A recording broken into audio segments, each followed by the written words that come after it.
Estamos aqui novamente com a nossa leitura do livro Fonte de Paz, psicografada pelo médium Francisco Cândido Xavier, de autores diversos.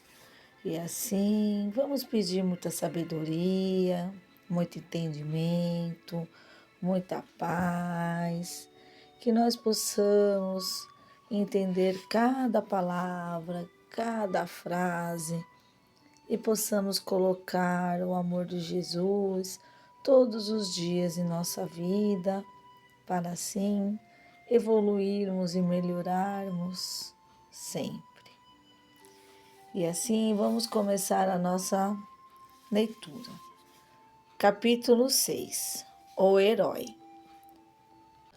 Afrontando o aguilhão, torvo e escarninho, de sarcasmo e anseio tentadores, eiro que passa sob as grandes dores, na grade estreita do terrestre ninho. Relegado às agruras do caminho, segue o peso de estranhos amargores, acendendo celestes resplendores. Atormentado examine sozinho, anjo de grilhões da carne, errante e aflito. Traz consigo os luzeiros do infinito. Por mais que a sombra acuse, geme e brade. E, servindo no escuro sorvedouro, abre ao mundo infeliz as portas de ouro, para o banquete da imortalidade. Palavras de Cruz e Souza. Capítulo 7. Jesus em ação. Irmãos, surgem que, de vez em vez, se afirmam contra a beneficência, alegando que, enquanto nos consagramos ao socorro material, esquecemos os nossos deveres na iluminação do Espírito e enfileiram justificações às quais a doutrina espírita, revivendo os ensinamentos de Jesus, opõe naturais contraditas, senão sejamos. A assistência social, no fundo, deve pertencer ao poder público. Indiscutivelmente, ninguém nega isso, mas se estamos na praia vendo companheiros que se afogam, como recusar cooperação ao serviço de salvamento quando estamos aptos a nadar? Não adianta dar migalha aos irmãos em penúria, cujas necessidades são gigantescas. Consideremos, porém, que se não começarmos as boas obras, com um pouco de nossas possibilidades reduzidas, nunca aprenderemos a desligar-nos do muito para colaborar a benefício dos outros. Desaconselhável auxiliar criaturas viciadas, com o que apenas conseguiram conservá-las em perturbação e desequilíbrio. Quem de nós poderia medir a própria resistência ante as provações do caminho? E de que modo apreciaríamos a conduta do próximo para conosco, se fôssemos nós os caídos em tentação? Muitos dos chamados pedintes mostram mais necessidade de trabalho que de auxílio. Claramente justa a alegação, mas muito raramente quem diz isso demonstra a disposição ou a possibilidade de ser empregador. Devemos cogitar exclusivamente do ensino moral, de maneira a cumprir as tarefas de orientação que o Espiritismo nos preceitua. Sem dúvida, é obrigação nossa colocar acima de tudo a obra educativa do Espírito Eterno, mas é importante lembrar que o próprio Cristo se empenhou a alimentar a multidão faminta, ao ministrar-lhe as boas novas de salvação, de vez que não há cabeça tranquila sobre estômago atormentado. Compreendamos isso, e quanto nos seja possível, Entreguemo-nos à escola do amparo fraterno, com todas as nossas forças, reconhecendo que estamos cada vez mais necessitados de caridade em todos os sentidos, de uns para com os outros, a fim de revelarmos que o Espiritismo é realmente Jesus em ação. Palavras de Emmanuel. Capítulo 8. Socorro.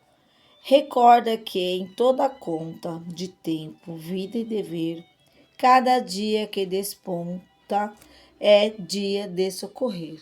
Palavras de Casimiro Cunha. Capítulo 9. Pequeno Estatuto do Servidor da Beneficência. Amar ardentemente a caridade. Colocar-se no lugar da criatura socorrida. Considerar a situação constrangedora da pessoa menos feliz. Amparar com discrição e gentileza. Encontrar tempo para ouvir os necessitados. Nunca ferir alguém com indagações ou observações inoportunas. Abster-se de quaisquer exibições de superioridade. Usar a máxima paciência para que o necessitado se interesse pelo auxílio que se lhe ofereça. Jamais demonstre qualquer estranheza ante os quadros de penúria ou delinquência, buscando compreender fraternalmente as provações dos irmãos em sofrimento. Aceitar de boa vontade a execução de serviço aparentemente humilde, como sejam carregar pacotes, transmitir recados, efetuar tarefas de limpeza ou auxiliar na higiene de um enfermo, sempre que o seu concurso pessoal seja necessitado. Respeitar a dor alheia, seja ela qual for.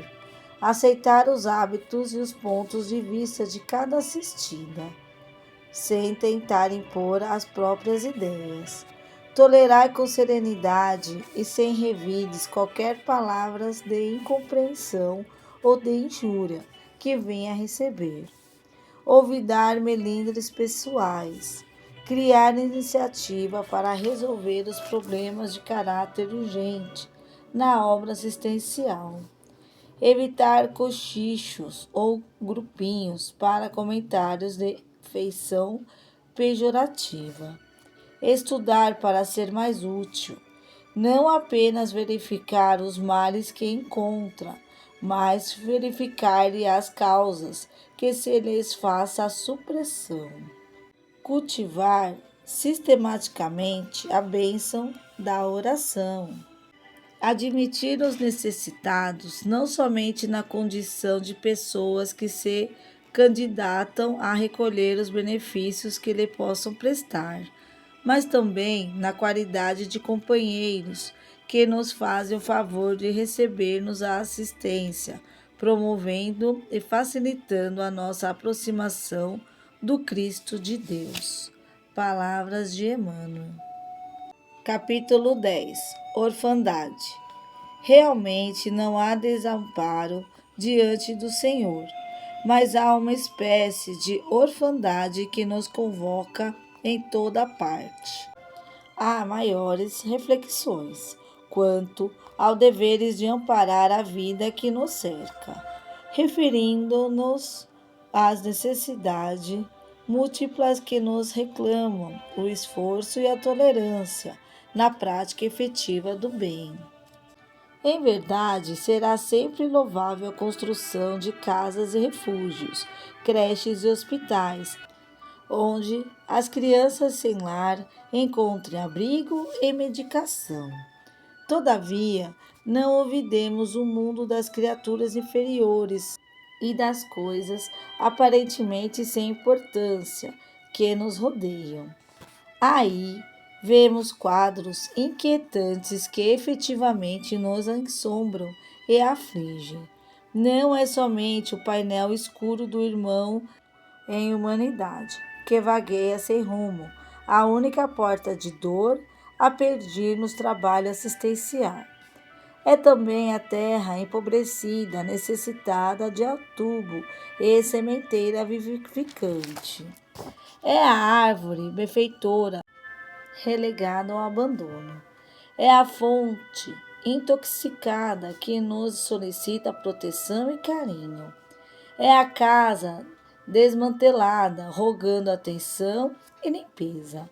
É a vida pública que nos compete defender e respeitar, pedindo-nos bondade e higiene.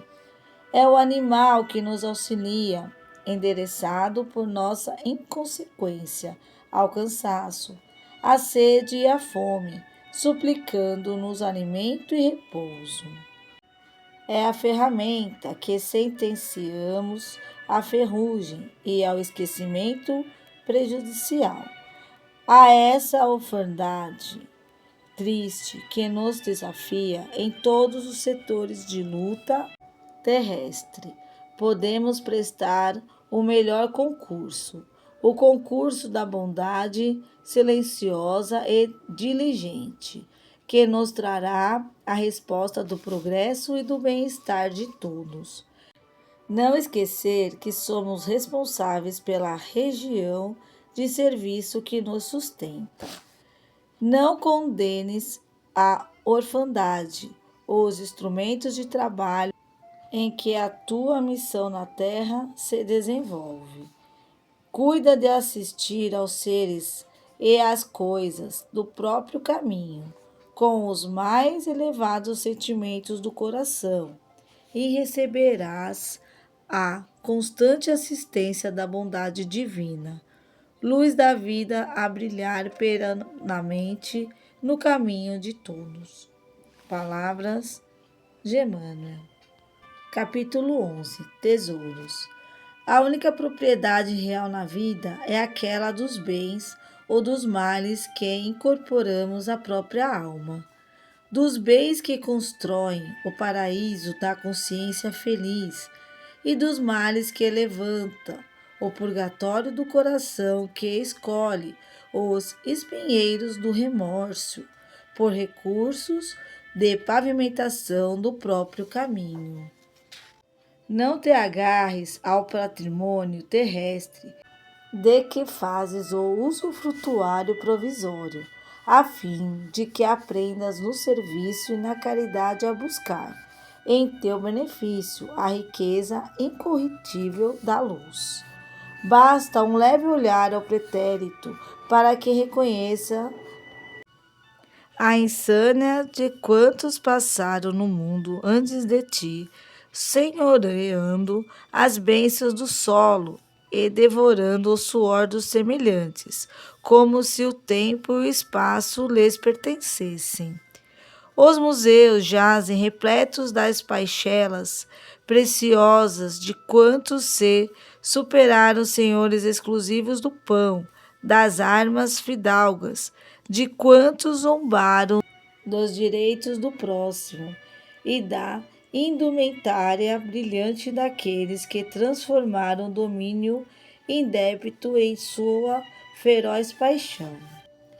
Adelos e numismatas retém consigo os remanescentes de todos os que monopolizaram a roupa devida aos nus e as moedas surrupiadas à fome e ao remédio dos infelizes. Coleções de cinzas douradas guardam a usura e a vaidade, a mentira da bolsa estéril e o engano cruel da posse inútil. Aproveita desse modo a tua hora no corpo denso e fazes circular os valores da bondade no vintém que possa nutrir a paz e o reconforto, imprescindível ao companheiro da retaguarda com aflições maiores que as tuas.